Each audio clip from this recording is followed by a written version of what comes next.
বলিউডের ছোট নবাব সাইফ আলী খান 2025 সালটা ভালো না গেলেও নতুন বছর তার জন্য সুখবর নিয়ে এসেছে। পৌদুতির নবাব ছিলেন মনসুর আলী খান পৌদিতি। তার ছেলে সাইফ আলী খান ছোট নবাব নামেই খ্যাত। পৈতৃক 16.5 একর জমি নিয়ে দীর্ঘ 25 বছরের আইনি লড়াই থেকে মুক্তি পেলেন বলিউড অভিনেতা সাইফ আলী খান ও তার পরিবার। সম্প্রতি ভারতের ভোপালের জেলা আদালত জমিটির মামলাটা সংক্রান্ত একটি মামলা খারিজ করে সাইফের পক্ষে রায় দিয়েছেন।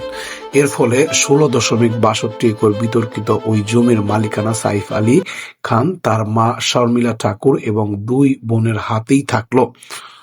মামলার বিবরণ থেকে জানা যায়, ভোপালের নয়াপুরা এলাকায় অবস্থিত এই জমিটি নিয়ে 1998 সালে উকিল আহমেদ ও তার সহযোগীরা আদালতে একটি মামলা করেন। তাদের দাবি ছিল 1936 সালে ভোপালের তৎকালীন নবাব হামিদুল্লাহ খান তাদের পূর্বপুরুষদের এই জমিটি দান করেছিলেন।